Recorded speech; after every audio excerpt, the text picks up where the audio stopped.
Welcome to Starbase. So that would have been Stargate? Stargate? No, Stargate's up there. Oh. Yeah, no, this is Starbase.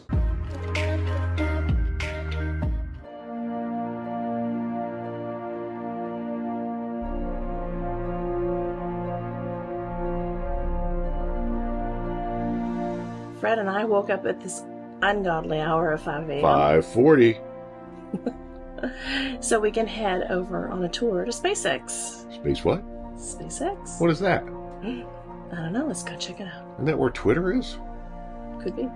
the major thing that SpaceX does, and this is the organization that's building this rocket, that's founded by Elon Musk about in 2002, is rapid reusability and rapid iteration. So the way they build things, you'll see a lot of these headlines where another rocket blows up in South Texas. That's how they've been doing things since the beginning. So they build something, they see where it fails, they fix it, they continue. Still headed to Rocket Ranch. Our SpaceX tour includes a charter bus to take us there. It's almost as big as Bowling. Welcome to Rocket Ranch. Enjoy the Rio Grande in Mexico on the other side. And Well, you won't see this everywhere you go. A Tesla gas pump. Probably electric these days. The old Astro bus. Right across that river is Mexico. Bunch of old campers, but riverside accommodations. We're here at Rocket Ranch, where we're going to get a little information about the tour of SpaceX. We're standing on the Rio Grande, right here in Boca Chica, Texas. Across is Mexico. There's the Rocket Ranch bus. We've taken our tour via tropic winds and have this charter bus to take us to SpaceX. Rocket Ranch is where you can camp when you want to see a launch. You can camp over here, and then they will bus you in to where the launch is. Let's see what the Rocket Ranch Starbase man has to say. we're Rocket Ranch, so we're sort of a community hub for what's going on down here. And the idea here is this is where most of the YouTubers that follow this, a lot of SpaceX employees come down here, and a lot of real big space nerds. So we're kind of a hub for that. That's what we do. So we do camping, we do an Airbnb with the 2 rooms in the house, and then we have a couple of rental trailers that we rent out to folks. But our biggest thing is really we have the world's best launch observation platform. And this is the world's biggest rocket. So this is about 10 meters taller than the Saturn V, about 10 times more powerful. This is actually the last battleground of the Civil War. So this is the Palmito Hill battlefield, which is, not unpoetic. We have a series of frontiers that we're crossing here. Of course, Mexico to our left here, and space just down the road, which is awesome. Yeah, over there you can just see the silhouette of the build site. Those massive 3 integration bays that we have there. So we call those the ones on the left are called the mega bays. The one on the right is the high bay. There used to be far more of them. They actually tore them to the ground. So this whole operation started with a couple of tents, and then they scaled up to these larger integration bays. And that's sort of like the VAB at Canaveral, the vertical assembly building. So they have these massively long towers with 12-ton cranes at the top, these bridge cranes. And they're responsible for picking those sections up and stacking them higher and higher. Fox engine to fly, that was their test ship. So that's how they figured out if that engine worked or not. That thing's witnessed the death of most of its family right here on this site.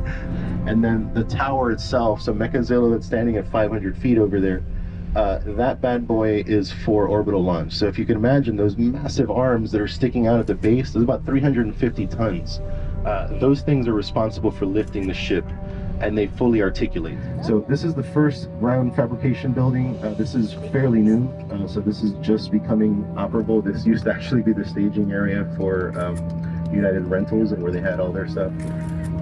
This is Starbase, folks. Welcome. We have a booster transport stand right here. So that little cylinder that you see on the other side of this container wall, that's actually one of the booster transport stands that they're building to be able to move these things around. So they move them vertically, if you can imagine that. This is the second ground fabrication tent that they have here. So a lot of odds and ends, shelving, and that sort of stuff will be in there. just bits and pieces of metal. And you get a real good look at these boosters now. So we have booster 4 again on the left. You see those grid fins are used to actually steer the ship along with RCS thrusters. This footprint that you see here is what's called Star Factory, and that's really the next generation. It used to be these larger tents that you see back here, about 3 of them. So they're moving to this new facility. So this is really the last time that we're going to see this sort of Wild West operation where the stuff's just kind of thrown outside. And then over here is the Boca Chica village. So you have that Airstream park in the back, and about 90% of the inhabitants of this area is now SpaceX staff. So they basically house many of their employees here. As you can imagine, it's a real long drive to town. The Starlink Pez dispenser was built in that site. The Pez dispenser is the thing that jettisons the Starship, the satellites out. So the smaller tanks here that we have in front of us, right behind the Gateway to Mars sign, that's what's called the suborbital tank farm. So this is for just testing the second stage of the ship closer to us. And then the tower itself, so Mechazilla that's standing at 500 feet over there, that bad boy is for orbital launch. So if you can imagine those massive arms that are sticking out at the base, there's about 350 tons.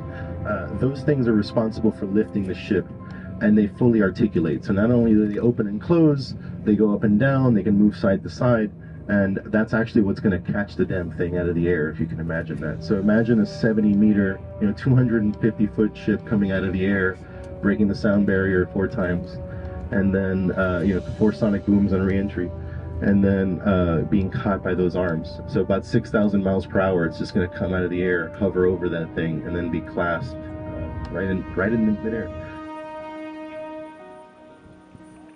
A rock the size of that United Rentals thing just came right through it, bam! Because again, this whole thing just fell. So when the engine's lit, it opened a hole at the center of the concrete. They used something called Fondag, which is incredibly hard concrete, and it blew a hole through that.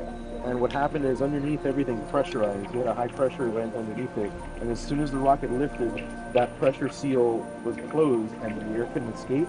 So the entire pad just went. So you had a massive concrete. If you replay the video, just like it looks like somebody was shooting into the ocean. It was just like all these like rock pellets. So this whole area looked like a war zone after the launch. But they do a really good job of cleaning everything out afterwards.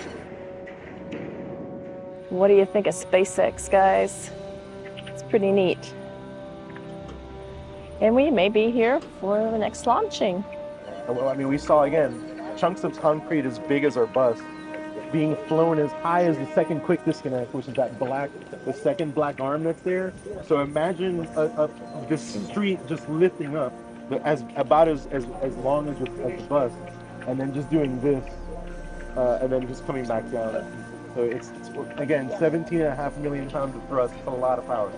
But again, since they installed what's called the rocket bidet, which is that water suppression system underneath, we don't see a lot of that violence. Instead of high strength concrete, we now have stainless, like really hard steel underneath, with 380,000 gallons of water pouring out of it, which NASA said would be impossible. They the idea was you want a flame trench to divert the fire, and they were like, no, we're just going to use steel and concrete and water, and we'll be good. And they're right so far.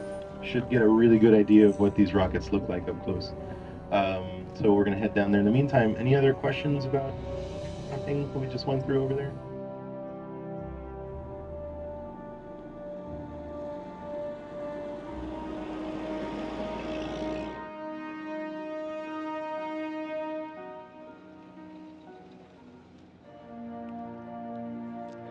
Isn't that pretty? Wonder if I can get a ride. What is it cost? Nah, I'll pass. The section, basically, if you go halfway up to the rocket, from the halfway point to the bottom of the wings is where the people are going to, or the payload section. And then the booster is supposed to return and land in the Gulf. So the thing will slash down a couple of miles off Boca Chica Beach. It's about 5 miles. They'll just get a little soft landing and then pull that thing back.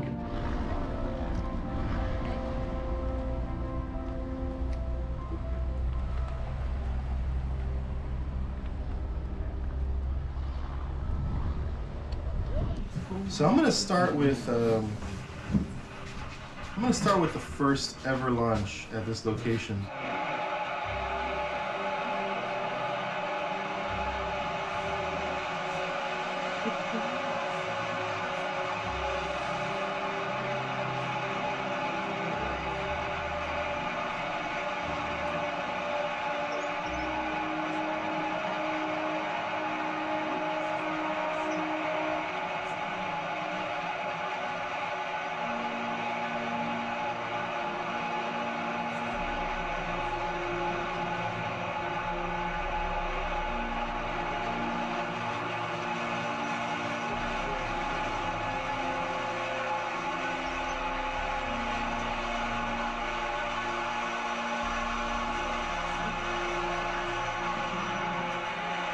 We are standing right here, folks.